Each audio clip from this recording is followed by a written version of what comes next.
The Gospel of Sri Ramakrishna, originally recorded in Bengali by M., a disciple of the Master. Translated into English with an introduction by Swami Nikhilananda.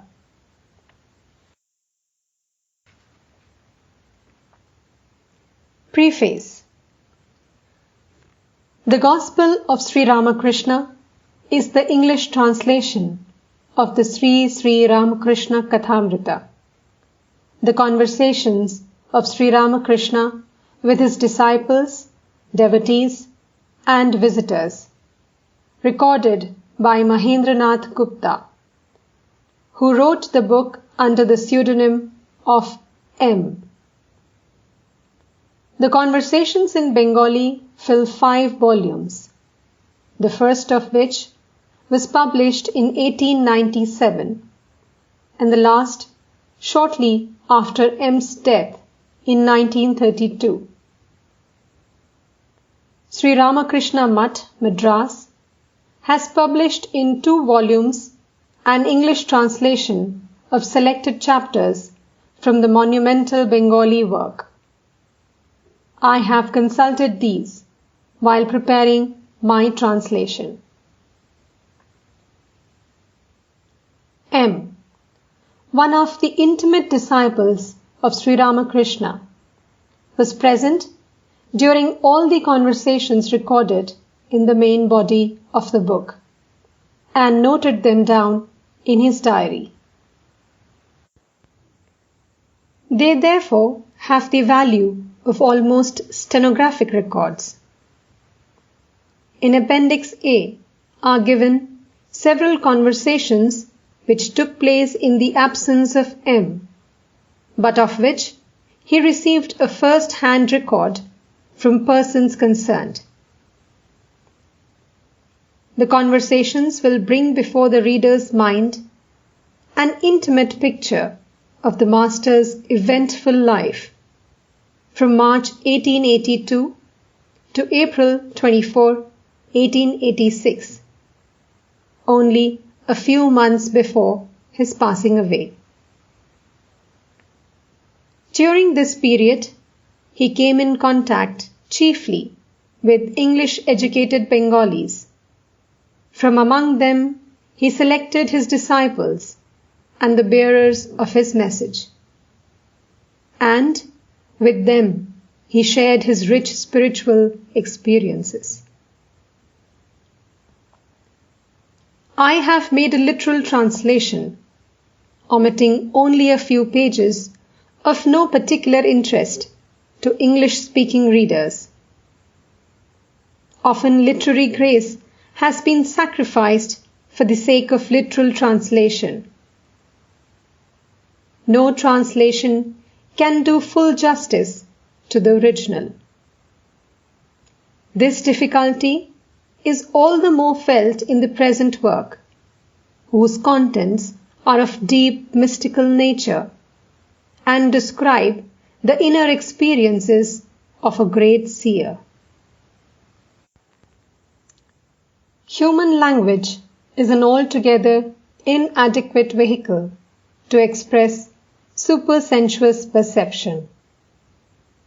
Sri Ramakrishna was almost illiterate. He never clothed his thoughts in formal language. His words sought to convey his direct realization of truth. His conversation was in a village patois.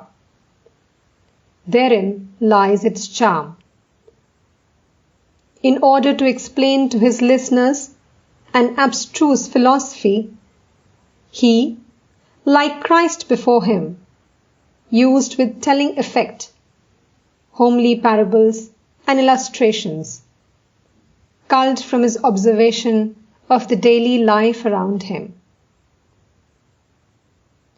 The reader will find mentioned in this work many visions and experiences that fall outside the ken of physical science and even psychology. With the development of modern language, the borderline between the natural and the supernatural is ever shifting its position. Genuine mystical experiences are not as suspect now as they were half a century ago. The words of Sri Ramakrishna have already exerted a tremendous influence in the land of his birth. Savants of Europe have found in his words the ring of universal truth. But these words were not the product of intellectual cogitation. They were rooted in direct experience. Hence, to students of religion, psychology, and physical science, these experiences of the Master are of immense value for the understanding of religious phenomena in general.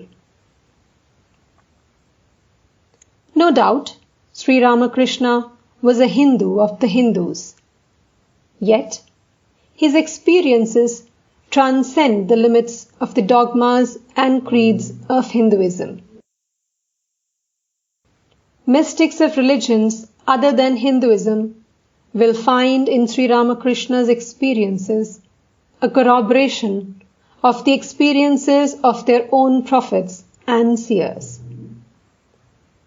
And this is very important today for the resuscitation of religious values. The skeptical reader may pass by the supernatural experiences. He will yet find in the book enough material to provoke his serious thought and solve many of his spiritual problems. There are repetitions of teachings and parables in this book. I have kept them purposely. They have their charm and usefulness, repeated as they were in different settings. Repetition is unavoidable in a work of this kind.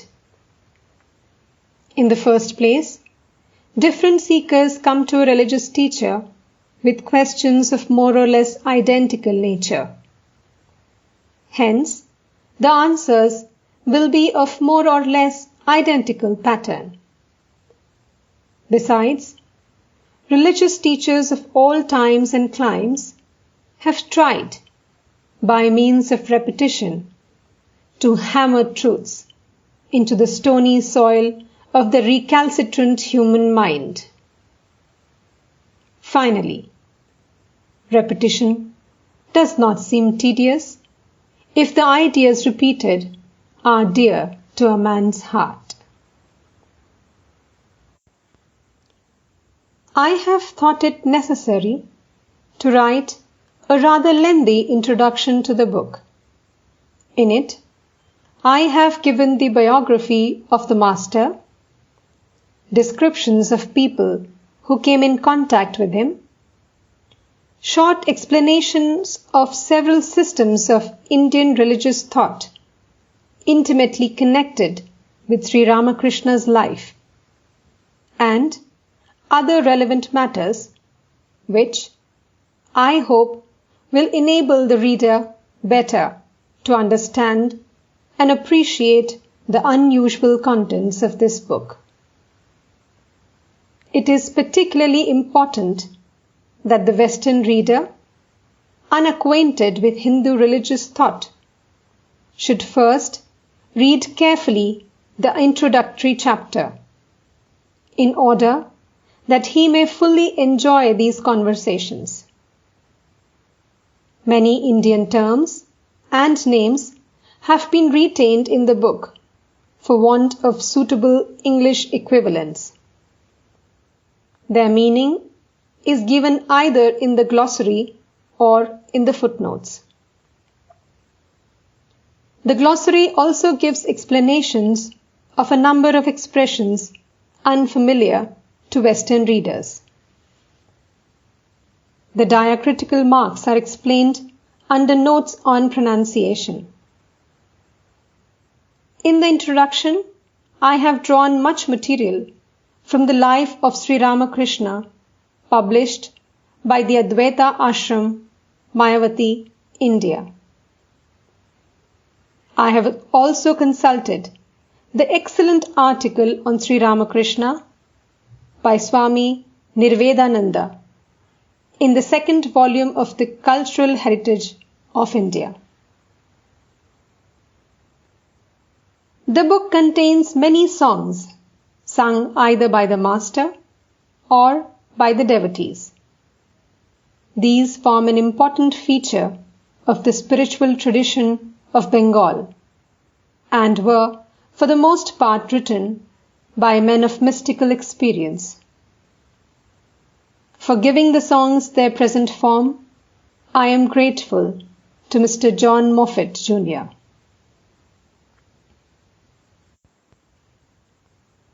In the preparation of this manuscript, I have received ungrudging help from several friends.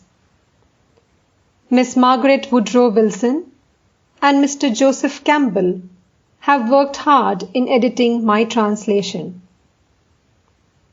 Mrs. Elizabeth Davidson has typed more than once the entire manuscript and rendered other valuable help.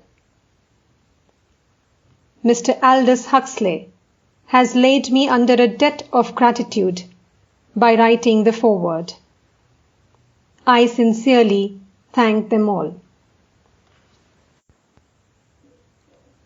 In the spiritual firmament, Sri Ramakrishna is a waxing crescent.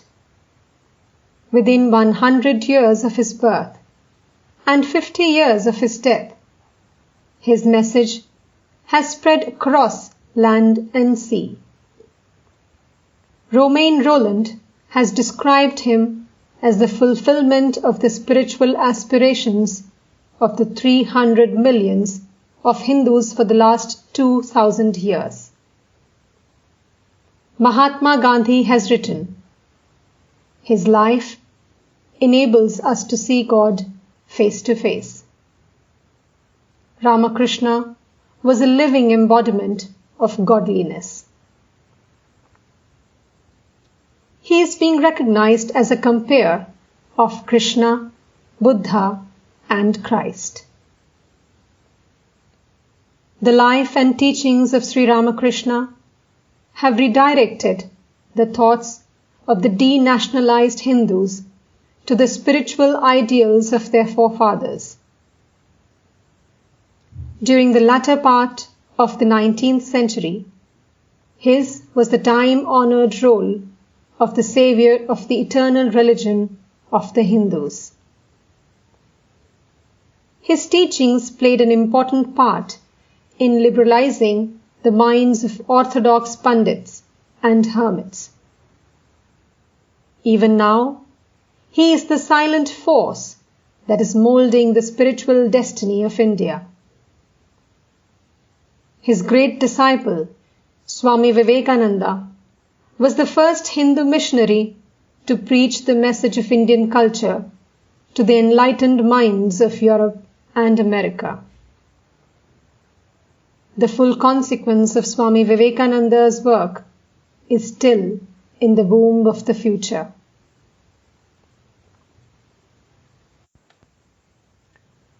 May this translation of the first book of its kind in the religious history of the world, being the record of the direct words of a prophet, help stricken humanity to come nearer to the eternal verity of life and remove dissension and quarrel from among the different faiths.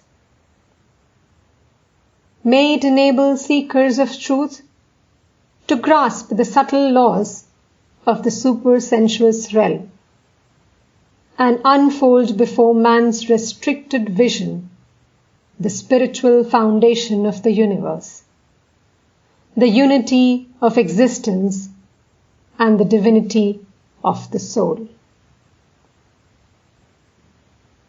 Nikhilananda, New York, Sri Ramakrishna's birthday, February 1942.